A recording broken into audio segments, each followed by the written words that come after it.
Bien, mes chers frères et sœurs, ce sont des circonstances très particulières que nous vivons ces jours-ci. Et dans ces circonstances tellement particulières, nous voulons continuer de vivre en tant qu'Église, d'être une communauté vivante, active, unie, soudée ensemble, dans une épreuve que nous vivons de diverses manières et bien au-delà de nous, que vit notre pays et même notre monde. Nous allons donc pouvoir avoir des rencontres qui se feront par vidéo. Ce sera le cas donc pour un culte chaque dimanche qui sera possible de visionner à n'importe quel moment de la journée. Nous aurons également un enregistrement de l'étude biblique du jeudi soir. Et puis à partir de la semaine prochaine, il sera possible de se connecter en direct à 10h15 et à 18h30 à l'horaire habituel de nos cultes pour avoir une séquence qui sera filmée en direct et puis ensuite la retransmission donc, du culte. Tous ces détails, nous vous les donnerons très prochainement. Le Conseil travaille en ce moment très, très activement à cette situation et à diverses initiatives, diverses démarches pour que nous puissions justement vivre la communion fraternelle d'une manière nouvelle, tant que nous ne pourrons pas nous rassembler physiquement.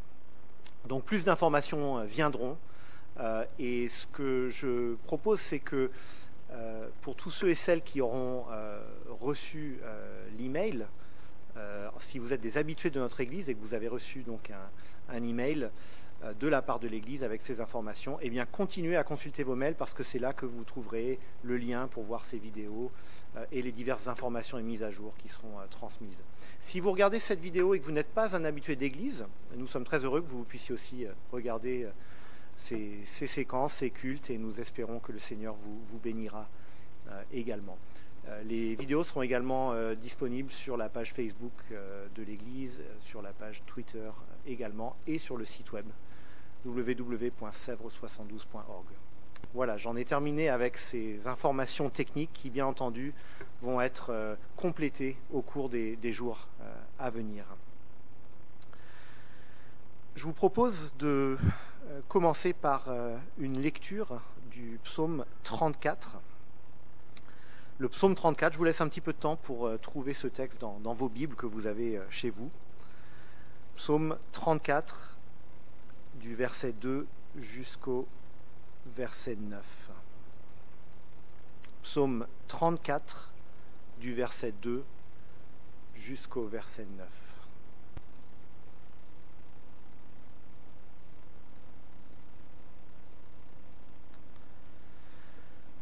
Psaume 34, verset 2. « Je veux bénir l'Éternel en tout temps. Sa louange sera toujours dans ma bouche.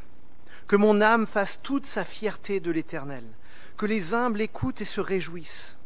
Dites avec moi la grandeur de l'Éternel. Célébrons tous son nom. J'ai cherché l'Éternel et il m'a répondu. Il m'a délivré de toutes mes frayeurs. » Quand on tourne les regards vers lui, on est rayonnant de joie. Et le visage ne rougit pas de honte. Quand un malheureux crie, l'Éternel entend et il le sauve de toutes ses détresses. L'ange de l'Éternel campe autour de ceux qui le craignent et il les arrache au danger. Goûtez et voyez combien l'Éternel est bon. Heureux l'homme qui cherche refuge en lui. Amen. Je vous invite à une prière que je vous propose de faire vôtre également, et de retenir aussi les sujets de prière qui seront abordés pour vos prières pendant la semaine. Je précise que les cultes qui seront mis en ligne à partir de dimanche prochain seront plus complets que celui que vous voyez ce matin ou ce soir. Nous aurons une présidence qui ressemblera un peu plus à nos présidences habituelles, même si elle restera en huis clos, si j'ose dire, et ce sera donc un petit peu développé. Mais pour ce jour, eh bien, nous nous contentons de quelques éléments de présidence et puis de la prédication dans quelques instants.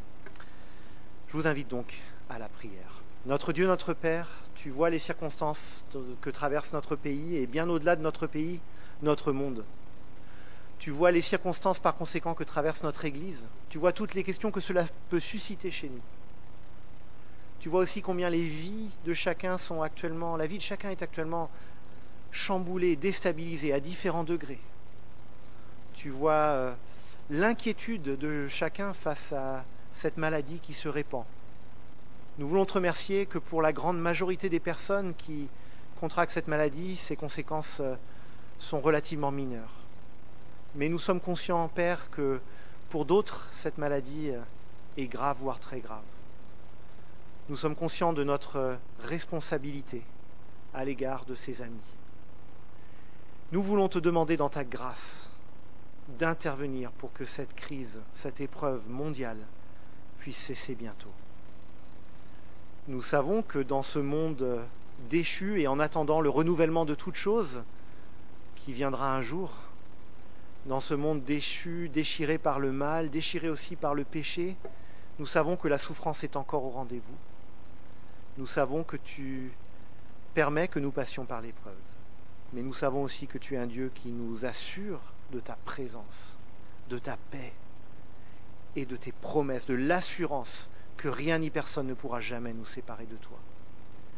Et aujourd'hui, nous voulons faire nôtre ces promesses. Nous voulons te prier pour tous ceux et celles qui sont en première ligne de cette crise. Nous pensons au personnel soignant, aux médecins, aux infirmiers et infirmières.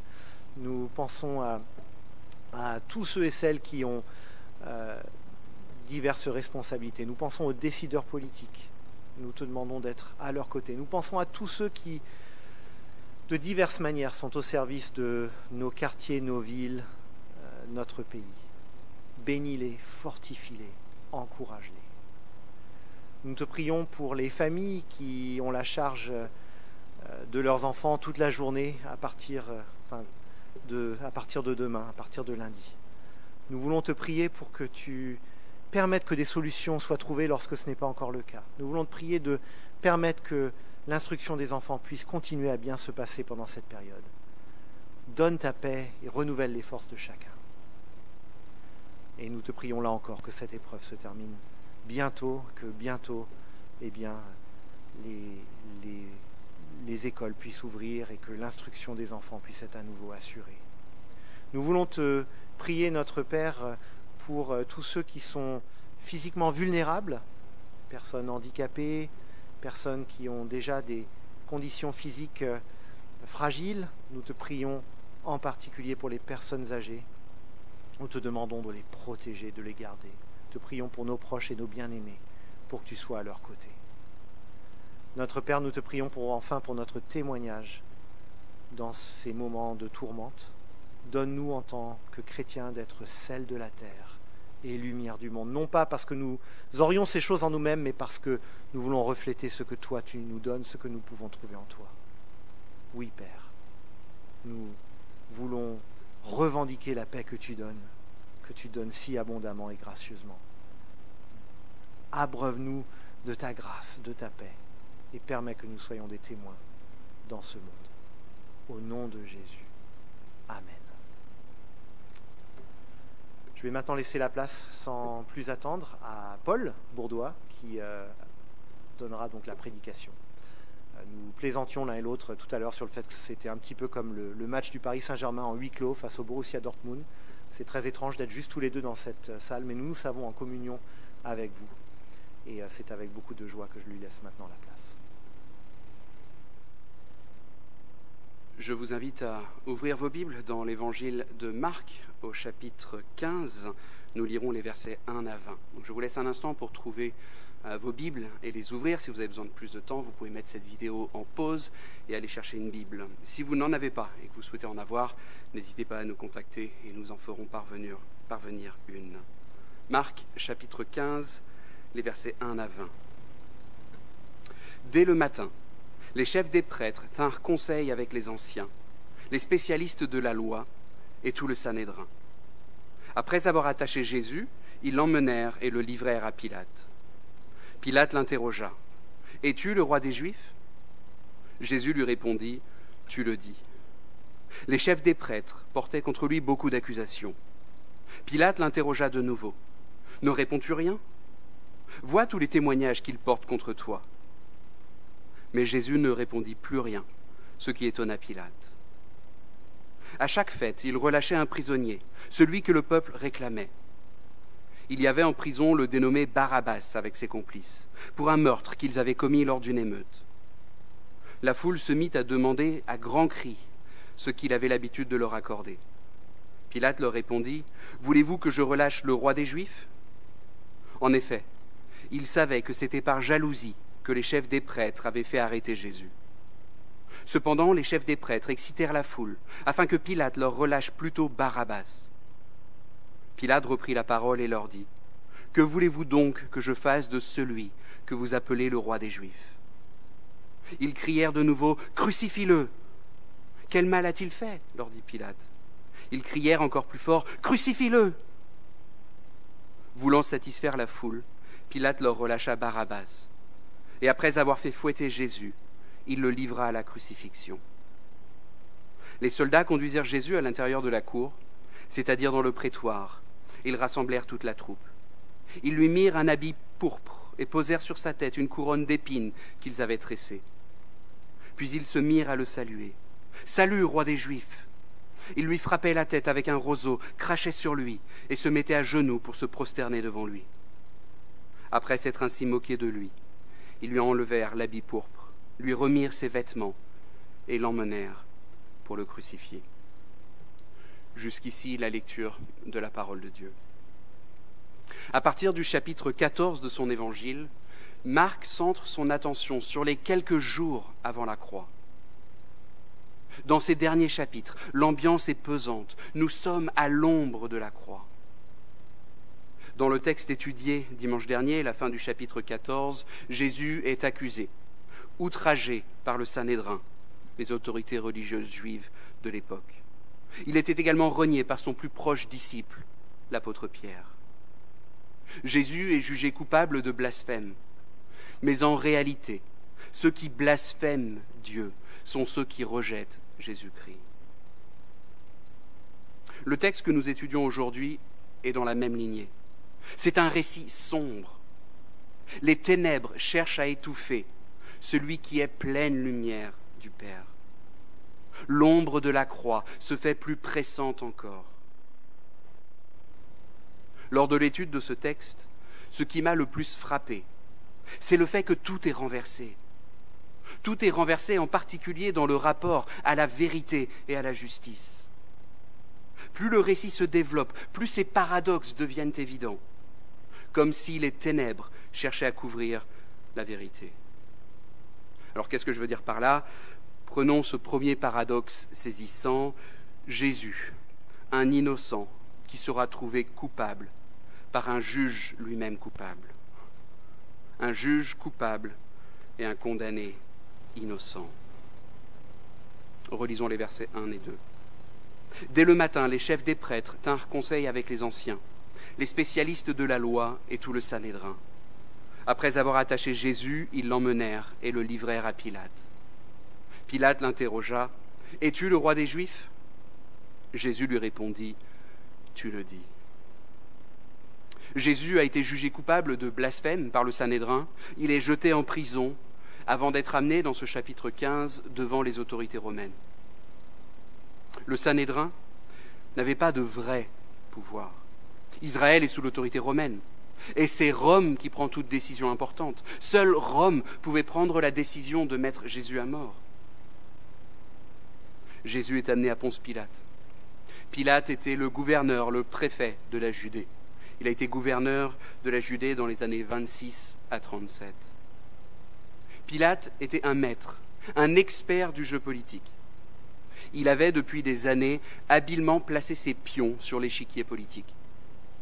Il avait, entre autres, épousé la fille de l'empereur.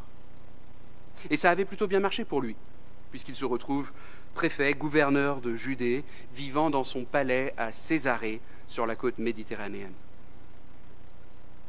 Si Pilate est à Jérusalem lors de cet épisode de Marc chapitre 15, c'est parce qu'il avait comme habitude de venir à Jérusalem lors de la fête de la Pâque.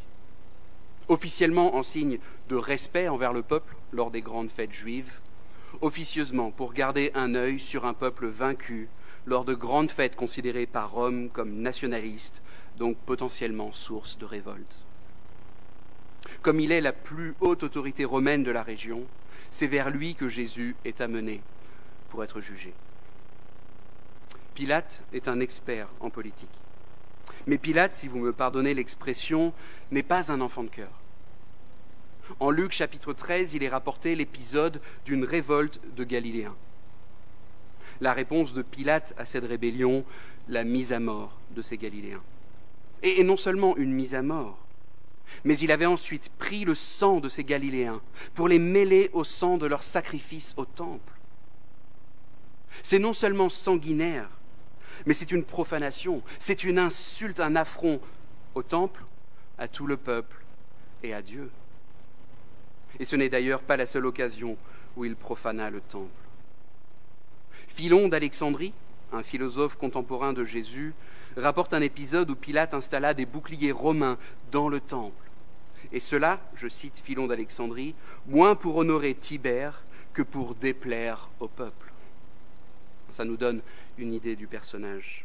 Pilate n'a pas hésité à voler l'argent du temple pour faire construire un aqueduc, pour ensuite dire qu'il l'avait lui-même financé avec ses propres finances.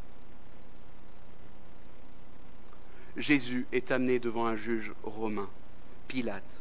Mais ce juge est assoiffé de pouvoir, il est sanguinaire, corrompu, violent. Il est coupable.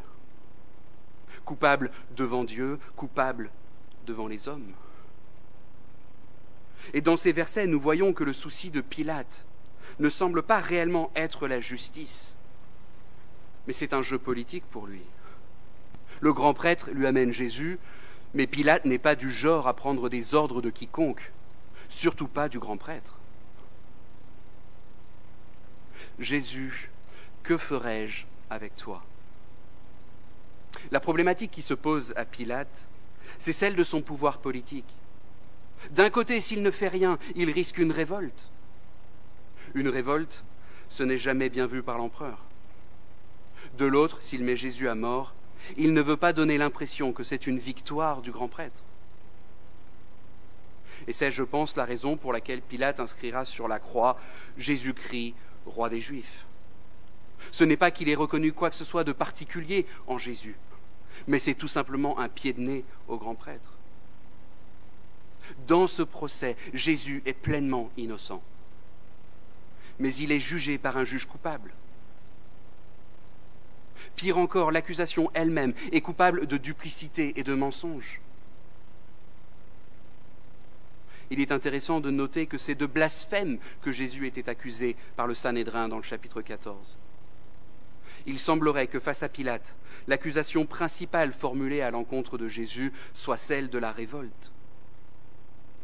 « Es-tu le roi des Juifs » Si Pilate pose cette question, c'est assurément parce qu'on lui amène Jésus en disant « c'est un insurgé, un indépendantiste, quelqu'un qui se réclame, qui se proclame roi et qui va lancer une grande révolte contre Rome. » Es-tu le roi des Juifs ? Pilate n'est pas dupe. Il comprend qu'il y a d'autres raisons derrière cela. C'est d'ailleurs probablement la première et dernière fois que le Sanhédrin cherchait à protéger l'envahisseur romain d'indépendantistes. Verset 10, en effet, Pilate savait que c'était par jalousie que les chefs des prêtres avaient fait arrêter Jésus. Jésus, que ferai-je avec toi ? Qu'as-tu à répondre à ces accusations ? Es-tu le roi des Juifs ? C'est toi qui le dis. Sur toutes ces autres accusations, n'as-tu rien à répondre ? Ne souhaites-tu pas te défendre ? Devant une accusation trompeuse et un juge coupable, Jésus ne répond rien. Il se sait à l'ombre de la croix. C'est là sa mission. C'est lui qui reste maître de la situation. Ésaïe chapitre 53, versets 7 et 8. Il a été maltraité. Il s'est humilié et n'a pas ouvert la bouche. Pareil à un agneau qu'on mène à l'abattoir, à une brebis muette devant ceux qui la tondent, il n'a pas ouvert la bouche. Il a été enlevé sous la contrainte et sous le jugement. Et dans sa génération, qui s'est inquiété de son sort ?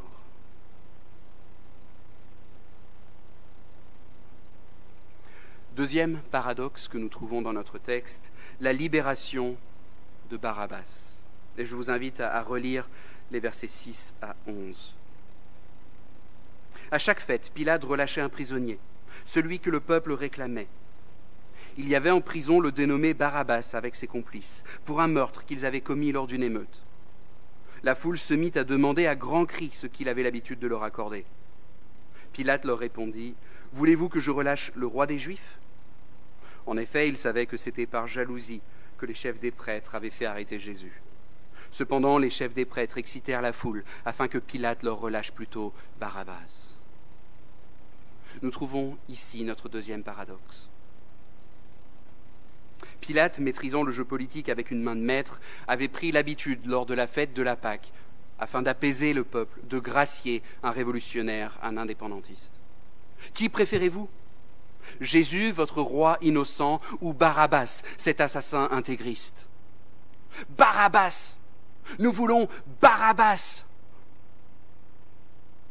Jésus, lui qui a guéri les malades, ressuscité des morts, lui qui a passé sa vie à annoncer la volonté de Dieu, à vivre le bien, qui n'a jamais eu de parole mauvaise, qui n'a jamais commis le moindre mal, nous lui préférons un assassin. Et ainsi Barabbas retrouva sa liberté, tandis que Jésus, lui, fut traité comme un coupable. Nous avons là toute une image de l'Évangile, n'est-ce pas ? L'innocent qui est trouvé coupable, et le coupable qui est trouvé innocent. Nous voulons Barabbas, certainement pas Jésus. Nous voulons Barabbas. Le prénom Barabbas veut littéralement dire « fils d'un homme ». Fils d'un homme. Et je crois que ce n'est pas là un hasard dans la souveraineté de Dieu que Barabbas s'appelait ainsi. Le fils d'un homme est acclamé par la foule. Ce fils d'un homme qui se retrouve élevé par tous. Tandis que Jésus, qui se présentait lui-même comme le Fils de l'homme, citant ainsi le prophète Daniel dans l'Ancien Testament, est rabaissé. Marc 10, verset 33, « Nous montons à Jérusalem, et le Fils de l'homme sera livré aux chefs des prêtres et aux spécialistes de la loi. Ils le condamneront à mort et le livreront aux non-juifs. » Marc 10, verset 45, « En effet, le Fils de l'homme est venu non pour être servi, mais pour servir et donner sa vie en rançon pour beaucoup. » Barabbas, le fils d'un homme, est élevé. Jésus, le Fils de l'homme, est quant à lui rabaissé. Troisième paradoxe, Jésus, Dieu incarné, dont l'humanité même est reniée. Relisons les versets 12 à 19. Pilate reprit la parole et leur dit « Que voulez-vous donc que je fasse de celui que vous appelez le roi des Juifs ?» Ils crièrent de nouveau « Crucifie-le !» « Quel mal a-t-il fait ?» leur dit Pilate. Ils crièrent encore plus fort « Crucifie-le !» Voulant satisfaire la foule, Pilate leur relâcha Barabbas, et après avoir fait fouetter Jésus, il le livra à la crucifixion. Les soldats conduisirent Jésus à l'intérieur de la cour, c'est-à-dire dans le prétoire, et ils rassemblèrent toute la troupe. Ils lui mirent un habit pourpre, posèrent sur sa tête une couronne d'épines qu'ils avaient tressée, puis ils se mirent à le saluer. « Salut, roi des Juifs !» Ils lui frappaient la tête avec un roseau, crachaient sur lui, et se mettaient à genoux pour se prosterner devant lui. « Que ferai-je avec Jésus ? Crucifie-le ! À mort Jésus !» Pilate relâche Barabbas et il fait fouetter Jésus avant la crucifixion. Avant toute crucifixion, les coupables étaient fouettés à 2 ou 3 reprises. Une première fois tout simplement pour affaiblir, une deuxième fois pour amener aux portes de la mort. Et ainsi, le crucifié ne pouvait plus se débattre lors de sa mise en croix. Et cela garantissait également une mort rapide. Jean, dans son évangile, rapporte la première fustigation, Marc, lui, la deuxième. Le fouet romain, utilisé lors de ces fustigations, était composé d'un manche en bois et de lanières de cuir. Sur ces lanières étaient fixées des épines de plomb, des billes de plomb, ainsi que des tessons faits de plomb et d'ossements. La chair se retrouve percée, puis arrachée, exposant muscles et nerfs. Ces derniers étaient ensuite arrachés, eux aussi, exposant les os et les organes. Il n'était pas rare que les condamnés à la croix mouraient avant la croix. C'est un supplice horrible, dont le but est en réalité double: amener aux portes de la mort, mais aussi déshumaniser le condamné. C'est chercher à lui retirer son humanité. Alors qu'il sera porté sur la croix aux yeux de tous, il ne ressemblera plus à un être humain. Ce n'est plus un homme, mais un tas de chair ensanglantée. Ésaïe chapitre 50, verset 6. « J'ai présenté mon dos à ceux qui me frappaient, et mes joues à ceux qui m'arrachaient la barbe. Je n'ai pas caché mon visage aux insultes et aux crachats. » Jésus-Christ, Emmanuel, Dieu incarné, se retrouve renié jusque dans son humanité. Jésus, le Fils, la deuxième personne de la Trinité, s'est incarné dans la chair pour nous annoncer la volonté de Dieu. Il sera rejeté dans son humanité. Lui, le roi éternel et tout-puissant, sera couronné d'une couronne d'épines. Dans les versets qui suivent, Jésus sera dévêtu de son vêtement. Sa tunique sera tirée au sort, laissant Jésus nu aux yeux de tous, le privant ainsi de sa dernière once de dignité et d'humanité. Ésaïe chapitre 52, versets 13 à 15. « Mon serviteur réussira. Il grandira et gagnera en importance. Il sera très haut placé. Tout comme beaucoup ont été horrifiés en le voyant, tant son visage était défiguré, tant son aspect était différent de celui des humains. Il purifiera beaucoup de nations. Devant lui, des rois fermeront la bouche, car ils verront ce qu'on ne leur avait pas raconté. Ils comprendront ce dont ils n'avaient pas entendu parler. »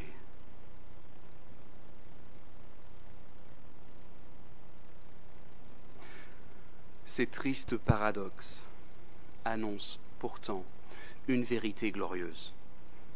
L'innocent est condamné à la place des coupables. Après s'être moqué de lui, ils lui enlevèrent l'habit pourpre, lui remirent ses vêtements et l'emmenèrent pour le crucifier. Un juge coupable et un condamné innocent. Un fils d'un homme élevé face à l'abaissement du Fils de l'homme. Un Dieu incarné, rejeté dans son humanité. À l'ombre de la terrible croix, cette ombre qui se fait si pressante, une vérité éblouissante commence cependant à luire. Ces paradoxes annoncent qu'à la croix, l'innocent sera condamné à la place des coupables. Jésus, l'innocent, passera par la croix. Dans son procès face aux autorités religieuses, dans son procès face à Pilate, tous les témoins sont unanimes. Jésus est innocent. Tous les témoins sont unanimes. Il est accusé de blasphème, or cette accusation ne tient pas. Il est accusé de rébellion. Là encore, sur ce chef d'accusation, il est clairement innocent. Témoin après témoin démontre son innocence. Même ceux qui cherchent à déformer les propos de Jésus témoignent en réalité de sa parfaite innocence. Alors qu'il est évident aux yeux de tous qu'il est innocent, Jésus sera pourtant amené à la croix. Alors qu'il est innocent, il passera par la croix. Pourquoi cela ?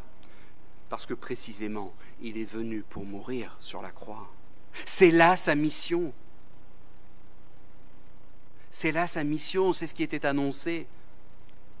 Et c'est pour cela que je tenais à rythmer cette prédication des extraits du cantique du serviteur souffrant que l'on trouve entre Ésaïe 42 et 53. Jésus est venu accomplir ce qui était promis.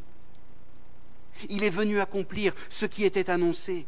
Jésus est venu pour mourir sur la croix. Ésaïe chapitre 42, versets 1 à 4. « Voici mon serviteur, celui que je soutiendrai, celui que j'ai choisi et qui a toute mon approbation.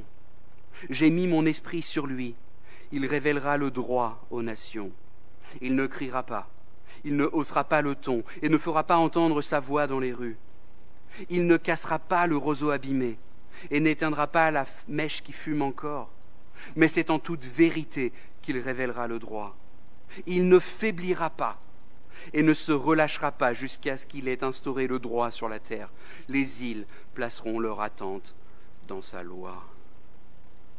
Il ne faiblira pas, il ne se relâchera pas avant que sa mission ne soit aboutie. Jésus n'a pas reculé devant sa mission. La souffrance physique ne l'a pas empêché de mener sa mission à bout. Et ne faisons pas l'erreur de nous tromper sur la mission de Jésus. La souffrance physique n'était pas la raison de sa venue. Son œuvre ne se résume pas à sa souffrance physique. Ce qui arriva à la croix est bien pire que la souffrance physique. À la croix, Jésus a connu toute la colère de Dieu son Père, colère contre le péché. À la croix, Jésus a été traité comme le pire des coupables. Il a connu la colère du Père. Si la souffrance physique connue par Jésus à l'ombre de la croix et sur la croix était profondément abominable et insoutenable, comprenons que ce n'était rien comparé à ce qu'il attendait. Ce qui s'est passé à la croix dépasse tout ce que nous pouvons concevoir. C'est une heure bien plus sombre que nous pouvons l'imaginer. À la croix, Jésus, l'innocent, a pris la place du coupable. Il a été fait péché pour nous. Ésaïe chapitre 53, versets 8 et 12. Et parmi ceux de sa génération, qui a cru qu'il était retranché de la terre des vivants et frappé pour les péchés de mon peuple? Parce qu'il s'est livré lui-même à la mort et qu'il a été mis au nombre des malfaiteurs, parce qu'il a porté les péchés de beaucoup d'hommes et qu'il a intercédé pour les coupables. Si Jésus est venu sur terre, c'est afin d'accomplir ce que nous ne pouvions, nous, accomplir. Il est venu vivre comme l'être humain aurait dû vivre. Ainsi, il a vécu pleinement attaché à Dieu et à sa parole. Il n'a jamais douté de Dieu son Père. Il n'a jamais eu de paroles mauvaises, il n'a jamais eu de pensées mauvaises. Il n'a jamais renoncé à faire le bien à cause de la violence, de la moquerie ou des crachats. Jésus est venu pour vivre la vie que nous aurions dû vivre. Et plus encore, il est venu pour mourir la mort que nous aurions dû connaître. C'est ce qu'annonçait l'Ancien Testament. C'est ce qu'il est venu accomplir. Jésus est accusé de blasphème et de rébellion. Mais en réalité, le vrai coupable, c'est moi. C'est vous et moi. C'est l'humanité tout entière qui est coupable de ces chefs d'accusation. Jour après jour, je blasphème contre Dieu. Quand nous mettons notre confiance ailleurs qu'en lui, c'est un blasphème. Et c'est une rébellion contre Dieu. Je n'ai pas besoin d'attendre un droit au blasphème pour blasphémer. Quand je choisis le mal au lieu de sa volonté, quand je préfère l'injustice à la justice, c'est un blasphème.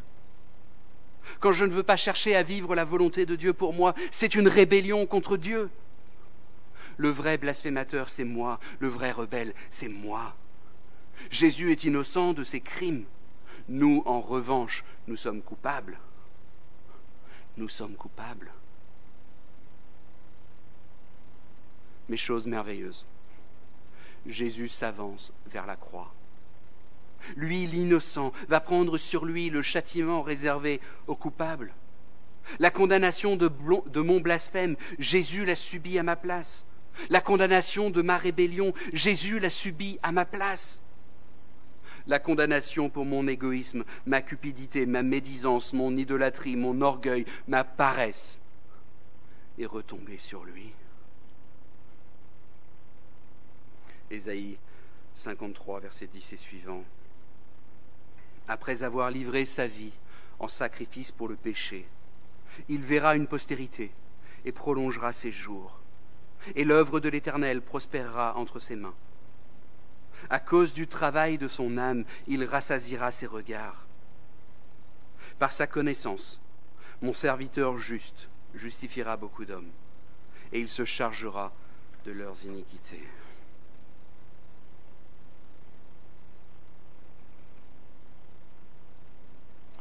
Jésus, que ferai-je avec toi ? Quelques heures après les événements rapportés dans notre texte, Jésus rendra l'âme à la croix. Mais ce n'était pas la fin pour Jésus. Comme nous venons de le lire, après avoir livré sa vie en sacrifice pour le péché, il verra une postérité et prolongera ses jours. Et l'œuvre de l'Éternel prospérera entre ses mains. La mort n'a pu le retenir. Jésus est ressuscité. Il est vivant aujourd'hui. Et il revient très bientôt. Tôt ou tard, tous verront qui est Jésus. Tous le verront dans sa gloire, tous le verront dans son éclatante sainteté, tous le verront comme ce qu'il est, l'agneau de Dieu offert en sacrifice. Tous verront qu'il était innocent, tous verront qu'il est vérité, qu'il est justice. Pour certains, cette venue de Jésus sera source de joie. Pour d'autres, elle sera source d'épouvante. Mais en ce jour-là, tous le verront. Jésus vient pour établir la pleine et parfaite justice. Il vient juger la terre et ses habitants. Quelle est notre justice ? Est-ce Jésus ou est-ce autre chose ? Jésus, que ferai-je avec toi ? À cette question, il nous faut répondre aujourd'hui. Il nous faut répondre aujourd'hui. Comprenons que Jésus ne se laissera pas ignorer. Ésaïe 52, verset 15, « Devant lui, des rois fermeront la bouche, car ils verront ce qu'on ne leur avait pas raconté, ils comprendront ce dont ils n'avaient pas entendu parler. » Jésus ne se laissera pas ignorer. Aujourd'hui même, il demande de vous une réponse. Que ferez-vous de Jésus ? Si vous n'êtes pas pour lui, alors vous êtes contre lui. Est-ce que vous allez l'ignorer ? Est-ce que vous allez le rejeter ? Ou au contraire, allez-vous vous prosterner devant lui et l'adorer ? Et lui dire avec émerveillement, « Jésus, pourquoi as-tu fait tout cela pour moi ? Pour un pécheur perdu comme moi. » Que ferez-vous de Jésus ? Amen. Je vous invite à prier. Notre Dieu, notre Père, alors que nous passons par des circonstances difficiles, des circonstances où la souffrance est présente, comment ne pas méditer la souffrance incomparable, Seigneur Jésus, que tu as subi à notre place. Et parce que tu es allé jusqu'au bout de cette mission, malgré toute la souffrance qu'elle impliquait, eh bien, Seigneur Jésus, tu permets que nous soyons certains aujourd'hui qu'en communion avec toi, avec ton Père, c'est la vie, la joie, l'abondance qui auront le dernier mot. Père, nous te sommes tellement reconnaissants. Merci pour tes promesses. Merci pour l'assurance que nous trouvons en toi. Merci parce que par ces renversements de la passion et de la croix, eh bien, tu as permis que nous, les coupables, nous soyons déclarés justes à tes yeux, malgré nous. Et merci parce que notre Seigneur Jésus, qui a souffert pour nous, qui est mort pour nous, est aujourd'hui vivant pour nous. Il a autorité sur toute chose et sur toute circonstance, et il règne. Et c'est en son nom que nous te prions. Amen. Avant une dernière parole de bénédiction, frères et sœurs, chers amis, juste un rappel pour les membres et habitués de l'Église de consulter vos emails qui vous mettront régulièrement à jour de la situation, qui vous permettront de continuer à voir eh bien, les rencontres qui seront mises en ligne et vous parler aussi de l'organisation de notre communion fraternelle, notre vie d'Église dans ces circonstances si particulières. Si vous êtes un habitué d'église, que vous ne recevez pas encore ces emails, veuillez nous contacter, l'un des pasteurs, ou bien vous pouvez écrire veuillez plutôt, ça sera plus simple, nous contacter l'un des pasteurs et nous serons ravis de vous ajouter donc à cette liste de diffusion. Vous pouvez également, je le rappelle, suivre l'actualité de l'Église sur la page Facebook de l'Église, sur le compte Twitter de l'Église et sur le site web www.sevres72.org. Je rappelle que ce sont toutes nos rencontres publiques au 72 rue de Sèvres qui sont annulées jusqu'à nouvel ordre. Une parole de bénédiction. Épître de Paul aux Romains, chapitre 8, versets 37 à 39. Au contraire, dans tout cela, nous sommes plus que vainqueurs, grâce à celui qui nous a aimés. En effet, j'ai l'assurance que ni la mort, ni la vie, ni les anges, ni les dominations, ni le présent, ni l'avenir, ni les puissances, ni la hauteur, ni la profondeur, ni aucune autre créature ne pourra nous séparer de l'amour de Dieu manifesté en Jésus-Christ notre Seigneur. Amen. Et bon dimanche à chacun.